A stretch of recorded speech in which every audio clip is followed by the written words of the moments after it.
Petite vidéo FAQ aujourd'hui, vidéo un peu spéciale parce que ça fait quelques mois que j'ai fait ma première FAQ et je me suis dit que ça pouvait être intéressant d'en refaire une parce que je reçois souvent des questions qui reviennent, que ce soit en commentaire ou en mail. Donc pourquoi pas en faire profiter tout le monde dans une vidéo globale. J'ai donc sélectionné certaines questions. D'ailleurs, si tu m'as posé une question et que j'y réponds pas dans cette vidéo, je m'excuse d'avance. J'ai reçu énormément de questions donc j'ai dû en sélectionner. Donc voilà, j'espère que ça te plaira. Et en toute sincérité, la deuxième raison pour laquelle je fais une FAQ cette semaine, c'est parce que la semaine dernière, j'étais beaucoup pris par la préparation et le lancement de ma formation. J'ai créé une nouvelle formation sur le gain de temps grâce au minimalisme. Je sais que c'est quelque chose qui touche énormément de gens, le fait de pas avoir assez de temps pour soi, le fait de vouloir gagner du temps chaque jour. Donc je t'ai créé toute une méthode dans laquelle je t'explique pas à pas comment organiser tes journées et réussir à dégager du temps pour toi chaque jour. Ça peut être pour du professionnel, du personnel, passer du temps en famille, avancer dans tes projets.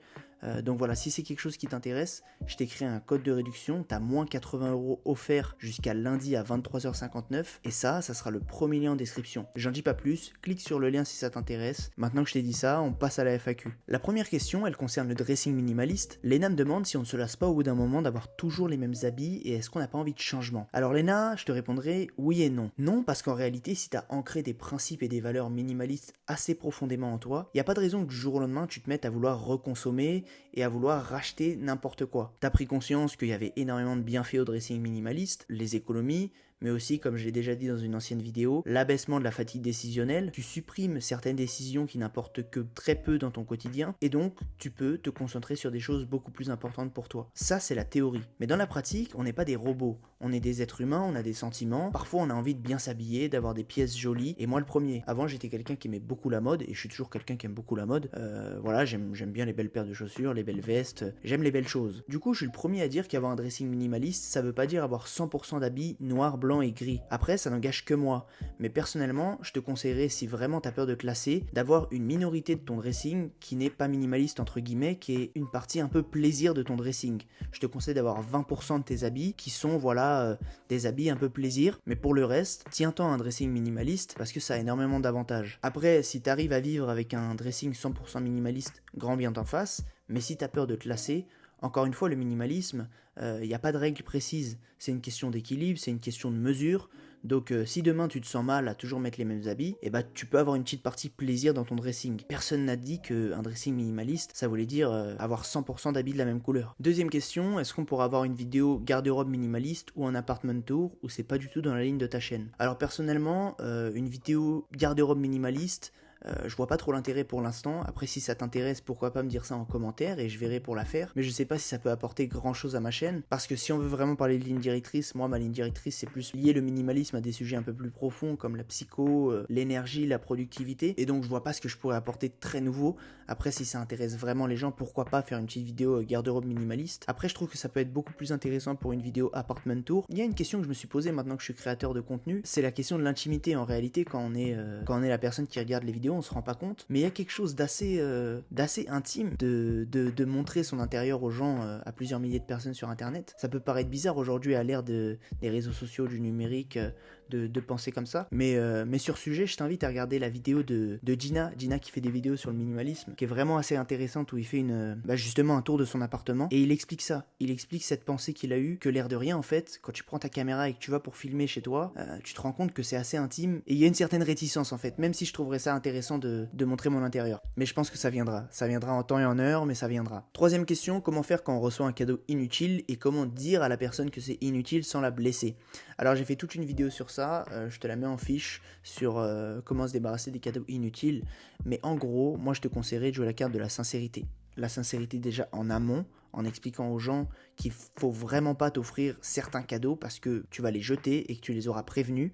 Donc en avance, tu dis que tu veux pas avoir tout et n'importe quoi. Limite, fais une liste aux gens en fait pour qu'ils t'offrent pas tout et n'importe quoi et que tu te retrouves pas avec des objets inutiles. Et s'ils ne t'écoutent pas, et s'ils t'offrent des cadeaux, encore une fois, tu joues la sincérité. Après, si vraiment ils se vexent et ça jette un froid entre vous, juste parce que tu as dit que tu ne voulais pas un cadeau ou que tu allais le désencombrer, c'est qu'il faut certainement revoir votre amitié sur la base de valeurs plus profondes et s'interroger sur le pourquoi du comment. Si c'est vraiment une personne qui te comprend, je pense qu'elle n'a pas à se vexer si tu lui expliques vraiment clairement et calmement pourquoi tu refuses tel ou tel cadeau. Quatrième question, es-tu minimaliste dans ton rapport à la nourriture et aux courses? J'aimerais savoir si ça englobe tous les aspects de ta vie. Alors oui, dans une certaine mesure, j'applique le minimalisme à ma consommation de nourriture et quand je fais les courses. Globalement, j'essaye de perdre le moins de temps possible à préparer, j'essaie de perdre le moins de temps possible à faire des courses et dans ce que je mange et dans ma relation à la nourriture aussi. J'en parle justement dans ma formation sur le gain de temps minimaliste parce que selon moi, les courses et la préparation de nourriture, ce sont deux activités récurrentes qui font perdre énormément de temps au quotidien et en réussissant à les optimiser, on peut gagner beaucoup de temps pour soi et pour faire des choses beaucoup plus importantes et beaucoup plus intentionnelles. Donc voilà, j'en parle beaucoup plus en profondeur dans cette formation, mais oui, dans mon rapport à la nourriture et aux courses, j'applique le minimalisme. Cinquième question, je suis tombé sur un article de blog Garde-robe minimaliste comprise entre 30 et 50 articles. J'aimerais avoir ton avis. Si tu regardes souvent mes vidéos, tu te doutes sûrement de ce que je vais répondre. Le minimalisme, c'est pas une liste de règles, le minimalisme, c'est pas un chiffre. Je pense que ça peut être rigolo pour faire des défis, de garder 30 articles dans sa garde-robe et de voir comment on vit comme ça. Mais dans l'absolu, je conseillerais jamais un nombre d'articles à avoir chez soi ou dans sa garde-robe parce que certaines personnes vont se sentir bien avec 15 vêtements, d'autres avec 80 vêtements. Qui est-ce que je suis pour conseiller un nombre précis de t-shirts ou de chaussures? Pour moi, le critère essentiel du minimalisme, ce n'est pas le nombre, ça a jamais été le nombre, mais c'est le mot intentionnalité. Si tu as 80 articles et que tu les mets souvent et que tu as un lien intentionnel avec et que tu sais pourquoi tu les as, il n'y a pas de problème. Sixième question, quels sont les meilleurs conseils que tu pourrais nous donner concernant le minimalisme relationnel? Alors, 3 conseils, je vais essayer de faire court et succinct parce que ça pourrait faire l'objet d'une voire de plusieurs vidéos complètes. Le minimalisme relationnel, c'est aussi tout un truc. Mais bon, 3 conseils. Premier conseil, le classique, tu es la moyenne des personnes qui t'entourent. On ne cessera de le répéter. Entoure-toi de personnes qui te tirent vers le haut, pas de personnes qui broient du noir. Entoure-toi de personnes qui partagent tes valeurs. Entoure-toi de personnes qui te ressemblent pour aller loin et pour être écouté et supporté jour après jour. Deuxième conseil, vois l'amitié comme une maison. Dans une maison, il y a les fondations et les murs porteurs. Ça, c'est les personnes qui vont être le plus proches de toi, le plus proche de ton cercle. C'est les personnes sur qui, en théorie, tu pourras toujours compter, qui te permettront d'aller loin, qui te tireront vers le haut. Ce sont un peu les personnes qui font partie de la première règle, celles qui t'entourent, celles dont tu es la moyenne et celles qui t'aideront quand tu en auras besoin. Essaye de déterminer ces personnes, garde-les proches de toi et prends conscience qu'ils sont précieux. Dans une maison, en plus des fondations et des murs porteurs, il y a aussi les éléments annexes. Il y a des fenêtres, il y a des escaliers, il y a des portes. Ça, ce sont des connaissances, des gens avec qui on passe du temps, qui sont sympas, mais on prend conscience que ce sont des gens qui vont et qui viennent et on met pas énormément d'espoir en eux. Troisième conseil, n'écoute pas le deuxième conseil à la lettre. Je t'ai dit qu'il y avait des fondations et des murs porteurs dans une amitié, sauf qu'à la différence d'une maison où les murs porteurs, s'ils sont bien construits, peuvent tenir des centaines d'années, les gens changent de valeur, les gens changent dans leur vie, certaines personnes peuvent te décevoir, même des gens très proches de toi. Donc ne prends pas les gens pour acquis, on peut toujours avoir des différends dans la vie. Et quand on est prêt à ça, quand on est prêt à ce que les gens changent, on est moins déçu. Septième question, ou bien devrais-je dire septième bloc de questions qui nous viennent d'Alexandre, mais j'ai trouvé ça assez intéressant d'y répondre. Donc première question, quelle lecture recommandes-tu pour aller plus loin? Je ferai une vidéo entière sur mes lectures minimalistes et j'essaierai d'aller justement, comme tu dis, plus loin que la magie du rangement et plus loin que les livres de Dominique Laureau qu'on peut trouver en 3 clics sur internet. Donc justement j'essaierai d'apporter quelque chose et j'espère que ça sera intéressant pour les personnes qui regardent. Alors les deuxième et troisième questions sont assez intéressantes. Est-ce que se satisfaire de ce que l'on a ne nous empêche pas d'évoluer et n'est pas un frein dans son développement personnel? Et la troisième, se satisfaire de peu ne nous rend-il pas médiocres et ne nous empêche-t-il pas de nous dépasser? Alors ces deux questions, elles sont intéressantes parce qu'elles présupposent quelque chose, c'est que le minimalisme, c'est une philosophie de se satisfaire de peu et de ce que l'on a. Il faut déjà distinguer le minimalisme matériel et le minimalisme mental, je dirais, le minimalisme lifestyle. En termes de minimalisme matériel, je pense qu'il n'y a aucun mal à se satisfaire de ce que l'on a. Au-delà d'un certain seuil de matériel, même au-delà d'un certain seuil de richesse, il n'y a pas grand chose que ces domaines puissent faire pour notre bonheur. Après, en termes de réalisation de soi, en termes de développement de soi, en termes de développement mental, en termes de réussite professionnelle ou personnelle, je pense pas du tout que le minimalisme soit un frein et nous rende médiocres parce que ça nous permet d'être plus intentionnels et d'avoir plus d'ambition sur ce qui compte pour nous et que ce soit en termes d'énergie, de productivité, de gain de temps et encore énormément de domaines, le minimalisme permet de se concentrer sur ce qui compte pour aller plus loin et même plus vite. Quatrième question, comment vois-tu le minimalisme auprès des enfants? Alors personnellement je suis pas encore parent donc je laisserai les parents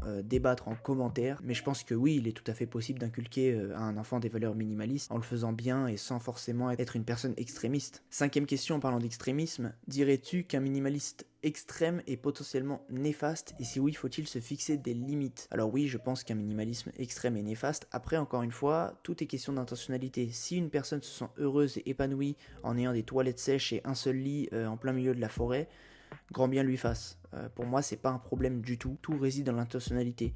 Par contre, si une personne se prive de tous ses vêtements juste pour faire des articles de blog et dire sur Instagram que c'est une vraie minimaliste entre guillemets, là il y a un problème. Je pense qu'il y a une course des fois à l'extrémisme qui peut être dangereuse évidemment, mais ça personnellement ça m'intéresse pas. Je conseille aux gens de poursuivre leur chemin, de développer leur lien d'intentionnalité et de pas se préoccuper de chiffres, de combien de t-shirts il faut avoir dans sa garde-robe et de ce qu'il faut être pour être minimaliste en fait. Ce qu'il faut avoir pour être minimaliste, c'est un lien d'intentionnalité et ne pas surconsommer tout et n'importe quoi. Une fois que tu as compris ça, tu peux façonner le minimalisme qui te convient. Voilà qui conclut cette petite foire aux questions sur le minimalisme. J'ai essayé de sélectionner quelques questions pour faire clair et concis comme j'aime le faire et je me suis pas trop étalé sur les réponses. Si tu m'as posé une question et que je n'ai pas répondu, deux manières de me contacter. Premièrement, tu me reposes une question en commentaire et je serai ravi de te répondre. Deuxièmement, tu m'envoies un mail en t'inscrivant à mes lettres minimalistes. Ça sera un des liens en description. Tu commences à connaître la chanson, ce sont des mails privés que je n'envoie que là-bas, des astuces, des conseils, des anecdotes.